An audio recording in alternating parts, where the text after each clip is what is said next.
Hi friends, welcome to GKC tutorials. വീഡിയോയിലേക്ക് പോകും മുമ്പ് നമ്മുടെ ചാനൽ ആദ്യമേ കാണുന്നവരുണ്ടെങ്കിൽ മറക്കാതെ സബ്സ്ക്രൈബ് ചെയ്യുക, കൂടെ ബെൽ ഐക്കൺ കൂടി ക്ലിക്ക് ചെയ്ത് വെക്കുക. എങ്കിൽ മാത്രമേ ഞങ്ങൾ തുടർന്ന വീഡിയോകൾ നിങ്ങൾക്ക് ഉടൻ തന്നെ നോട്ടിഫിക്കേഷൻ ലഭിക്കുകയുള്ളൂ. വീഡിയോ ഇഷ്ടമായി ലൈക്ക് ചെയ്യാനും കമന്റ് ചെയ്യാനും ഷെയർ ചെയ്യാനും മറക്കരുത്. Okay, hi friends, welcome to GKC tutorials. ഇന്നത്തെ നമ്മുടെ വീഡിയോ ദേവസ്വം ബോർഡ് എക്സാമിന്റെ കമ്പ്യൂട്ടർ ടോപ്പിക്കുമായി ബന്ധപ്പെട്ട മുൻപിട്ട വീഡിയോയുടെ കണ്ടിന്യൂഷൻ വീഡിയോ ആണ്. നേരെ നമുക്ക് വീഡിയോയിലേക്ക് പോകാം. Minimum row and column in MS Word is dash. Minimum row and column in MS Word is dash. അതായത് MS Wordൽ മിനിമം എത്ര റോസും കോളവുമാണ് ഉള്ളത്? മിനിമം ഒന്നാണ്, ഒരു റോയും ഒരു കോളവും. അതാണ് ഏറ്റവും മിനിമം ആയിട്ടുള്ളത്. ഇനി MS Excelൽ പഠിക്കാനുള്ള ഇമ്പോർട്ടന്റ് കാര്യങ്ങൾ പറയാം. ഒരു വർക്ക് ഷീറ്റിൽ എത്ര കോളംസ് ആൻഡ് റോസ് ആണ് ഉണ്ടായിരിക്കുന്നത്? ഒരു വർക്ക് ഷീറ്റിൽ എത്ര കോളവും എത്ര റോയും ആയിരിക്കും ഉണ്ടായിരിക്കുന്നത്? അപ്പോൾ 256 കോളവും 65,536 റോയുമാണ് ഒരു വർക്ക്ഷീറ്റിൽ ഉണ്ടായിരിക്കുക. എത്രയാണ്? 256 കോളം 65,536 റോ. അപ്പോൾ കോളവും റോയും ഒന്നിച്ചു ചേർന്നതിനെ പറയുന്ന പേരാണ് സെൽ എന്നത്. Intersection of rows and columns is called cells. കോളവും റോയും ഒന്നിച്ചു ചേർന്നതിനെ പറയുന്ന പേരാണ് സെൽസ്. എക്സലിൽ വർക്ക് ചെയ്തുകൊണ്ടിരിക്കുന്ന സെല്ലിന്റെ അഡ്രസ് ഇവിടെയാണ് കാണാൻ സാധിക്കുന്നത്. MS Excelൽ വർക്ക് ചെയ്തുകൊണ്ടിരിക്കുന്ന സെല്ലിന്റെ അഡ്രസ് നമുക്ക് എവിടെയാണ് കാണാൻ സാധിക്കുന്നത്? അതിന്റെ ഫോർമുല ബാറിലാണ്. വലതുവശത്തേക്ക് ഒരു സെൽ മൂവ് ചെയ്യാനായി ഉപയോഗിക്കുന്ന ഷോർട്ട് കട്ട് കീ ഏതാണ്? വലതുവശത്തേക്ക് ഒരു സെല്ല് മൂവ് ചെയ്യാനായിട്ട് ഉപയോഗിക്കുന്ന ഷോർട്ട് കട്ട് കീ ആണ് ടാബ്. കറണ്ട് ടൈം ലഭിക്കാനുള്ള ഷോർട്ട് കട്ട് കീ ഏതാണ്? Getting current time shortcut key is Ctrl + Shift + semicolon. ഇനി ലോജിക്കൽ സീക്വൻസിൽ ഡേറ്റ അറേഞ്ച് ചെയ്യുന്നതിനെ പറയുന്ന പേര് എന്താണ്? ലോജിക്കൽ സീക്വൻസിൽ ഡേറ്റ അറേഞ്ച് ചെയ്യുന്ന പ്രക്രിയ പറയുന്ന പേരെന്താണ്? സോർട്ടിംഗ് എന്നാണ്. സോർട്ടിംഗ് അതായത് അടുക്കുക എന്ന് തന്നെയാണ്. ഇനി പവർ പോയിന്റ് നോക്കാം. ഇതിൽ ന്യൂ സ്ലൈഡുകൾ ഇൻസേർട്ട് ചെയ്യാനുള്ള ഷോർട്ട് കട്ട് കീ ഏതാണെന്ന് നോക്കാം. ന്യൂ സ്ലൈഡ് ഇൻസേർട്ട് ചെയ്യാനുള്ള shortcut key Ctrl + M ആണ്.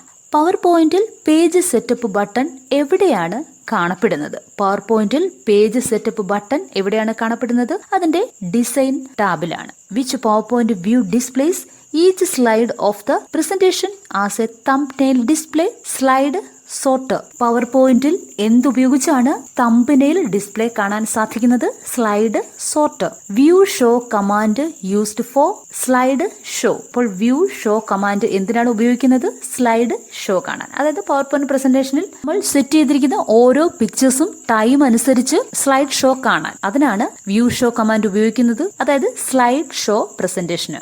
നെക്സ്റ്റ്, എന്താണ് ഫയൽ എക്സ്റ്റൻഷൻ എന്ന് നോക്കാം.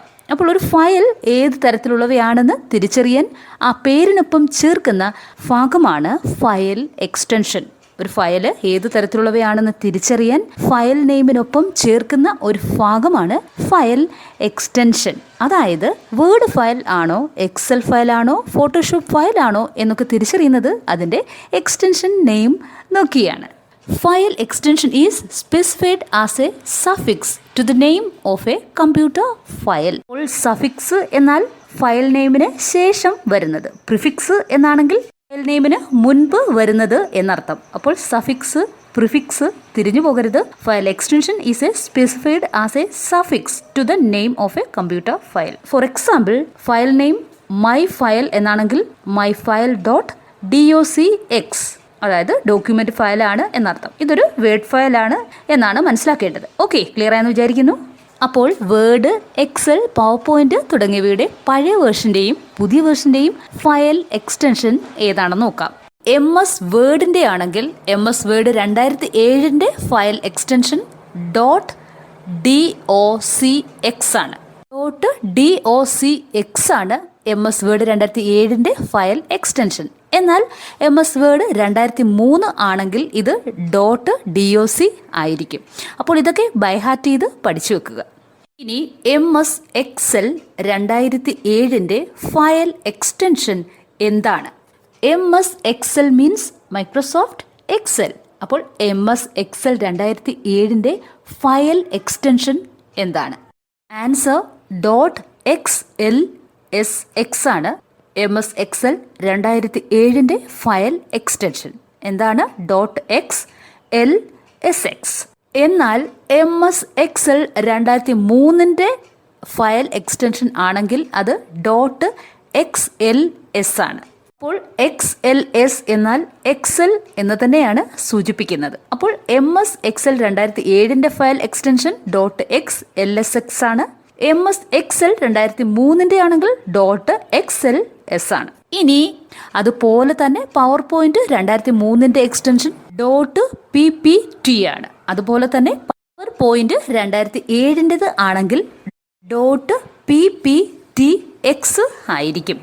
ഒന്നുകൂടി പറയാം, MS വേർഡ് 2007 ആണെങ്കിൽ .docx ആണ്. MS വേർഡ് 2003 ആണെങ്കിൽ .doc ആണ്. MS-Excel 2007 ഫയൽ എക്സ്റ്റൻഷൻ .xlsx ആണ്.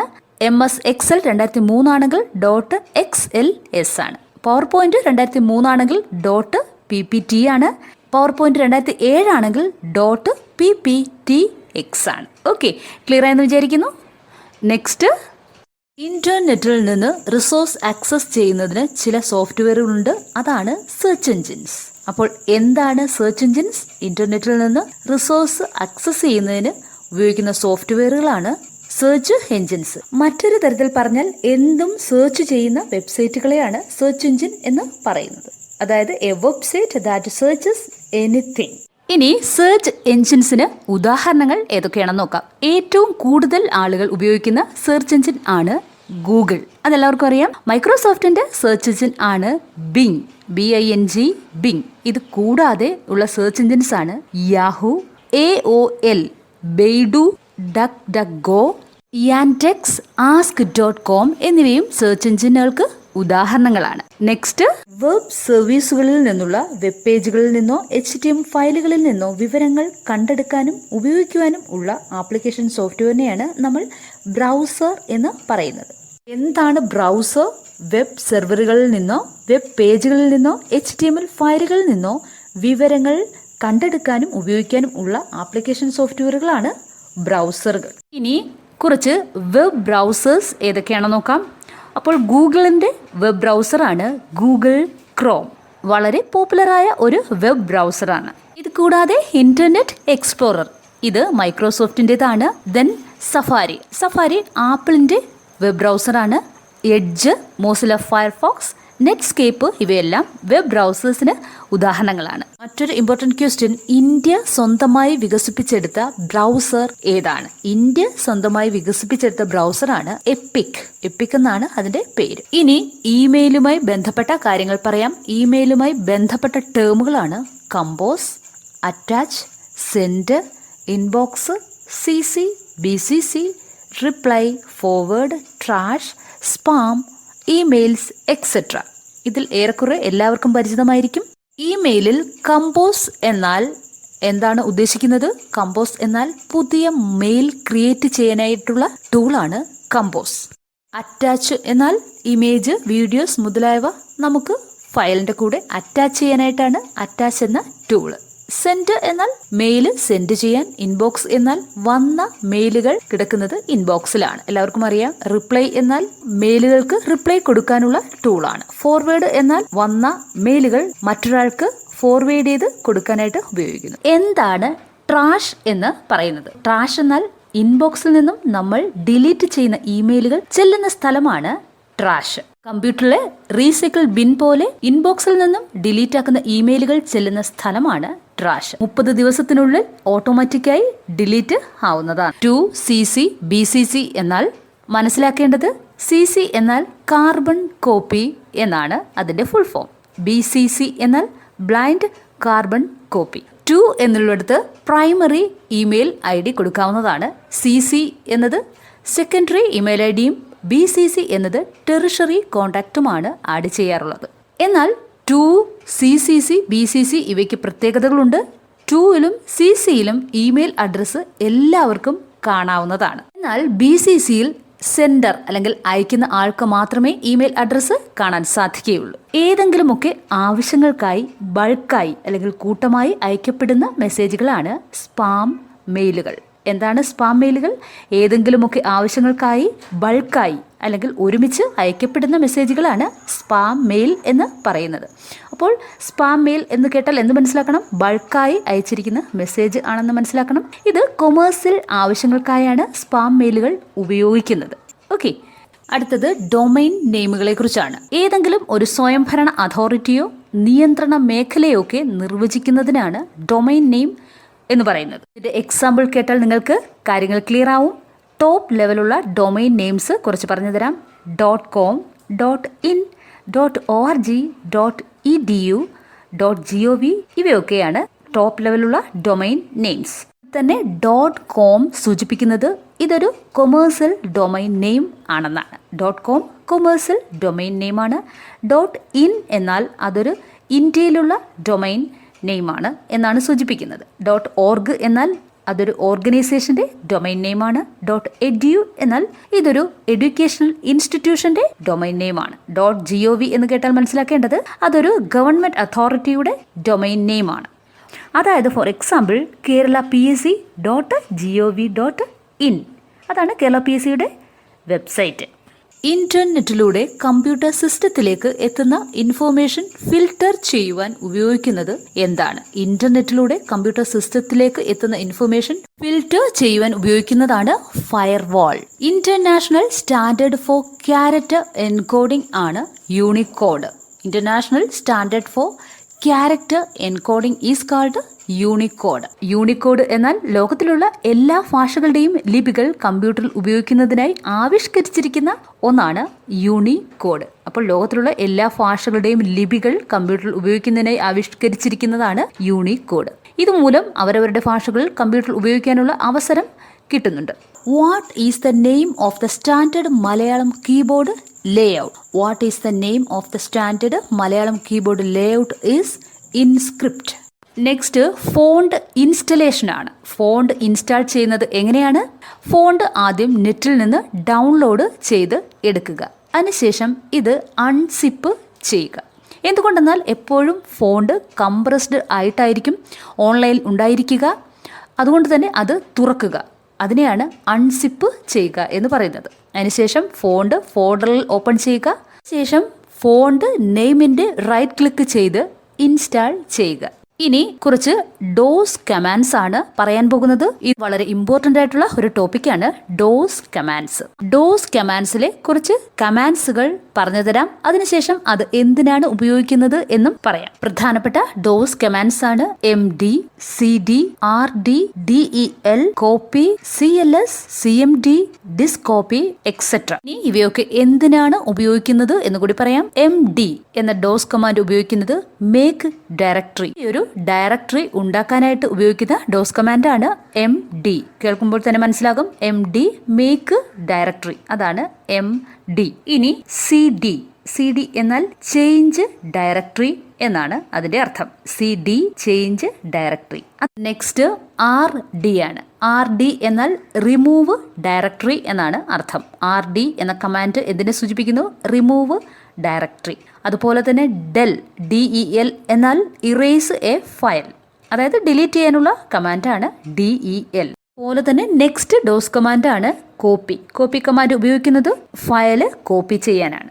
ഫയൽ കോപ്പി ചെയ്തെടുക്കാനാണ് കോപ്പി എന്ന ഡോസ് കമാൻഡ് ഉപയോഗിക്കുന്നത്. അതുപോലെ തന്നെ CLS കമാൻഡ്. CLS എന്ന് കേട്ടാൽ മനസ്സിലാക്കേണ്ടത് ക്ലിയർ ദ സ്ക്രീൻ, അതായത് നമ്മൾ ടൈപ്പ് ചെയ്തുകൊണ്ടിരിക്കുന്ന സ്ക്രീൻ ക്ലിയർ ചെയ്യാൻ CLS എന്ന കമാൻഡ് ടൈപ്പ് ചെയ്ത് എൻ്റർ ചെയ്താൽ മാത്രം മതി. CLS എന്ന കമാൻഡ് എന്തിനാണ് ഉപയോഗിക്കുന്നത്? Clear the screen. Clear the screen ആണ് CLS എന്ന DOS command. Then CMD means open the command interpreter. Command open ചെയ്യാനാണ് CMD ഡോസ് കമാൻഡ് യൂസ് ചെയ്യുന്നത്. CMD open the command. Then disk copy. അത് കേട്ടാൽ തന്നെ മനസ്സിലാകും ഡിസ്ക് കോപ്പി ചെയ്യാനാണ് disk copy എന്ന ഡോസ് കമാൻഡ് യൂസ് ചെയ്യുന്നത്. ഡിസ്കിൽ നിന്ന് കോപ്പി ചെയ്ത് മറ്റൊന്നിലേക്ക് ആക്കാൻ വേണ്ടിയാണ് ഡിസ്ക് കോപ്പി. അപ്പോൾ ഒന്നുകൂടി പറയാം. MD എന്ന ഡോസ് കമാൻഡ് സൂചിപ്പിക്കുന്നത് മേക്ക് ഡയറക്ടറിയാണ്. CD change directory, RD remove directory, DEL delete അല്ലെങ്കിൽ erase a file, copy means copy file, CLS എന്നാൽ clear the screen. CMD means open the command interpreter. Disk copy എന്നാൽ copy the disk. Disk copy ചെയ്യാൻ use ചെയ്യും. ഇനി കുറച്ച് abbreviations നോക്കാം. കുറച്ച് വാക്കുകളും അതിൻ്റെ ഫുൾ ഫോമും. CPU. CPU എന്നാൽ സെൻട്രൽ പ്രോസസ്സിംഗ് യൂണിറ്റ് ആണ്. RAM.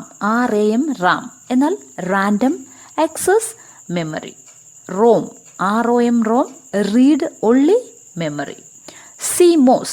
CMOS complementary metal oxide semiconductor. MIPS എന്നാൽ million instructions per second. URL means uniform resource locator. ഇതൊക്കെ റിപ്പീറ്റഡ് ആയിട്ട് ചോദിക്കുന്ന ഒരു ക്വസ്റ്റ്യൻ ആണ്. URL uniform resource locator. SMPS switched mode power supply. SSH secure shell. IP internet protocol. HTML hypertext markup language. Post power on self test. ഇവയൊക്കെ കാണാതെ പഠിച്ചു വെക്കുക. Okay friends, this is all for today. ഈ video നിങ്ങൾക്ക് എല്ലാവർക്കും വളരെയധികം useful ആയെന്ന് വിചാരിക്കുന്നു. വീഡിയോ ഇഷ്ടമെങ്കിൽ ലൈക്ക് ചെയ്യുക. നിങ്ങളുടെ അഭിപ്രായങ്ങളും നിർദ്ദേശങ്ങളും സംശയങ്ങളും കമൻറ്റ് ചെയ്യുക. ഈ വീഡിയോ നിങ്ങളുടെ എല്ലാ ഫ്രണ്ട്സിനും ഷെയർ ചെയ്യുക. ഇതുവരെ നമ്മുടെ ചാനൽ സബ്സ്ക്രൈബ് ചെയ്ത് കാണുന്നുണ്ടെങ്കിൽ മറക്കാതെ സബ്സ്ക്രൈബ് ചെയ്യുക, സപ്പോർട്ട് ചെയ്യുക. See in the next video. Thank you for watching.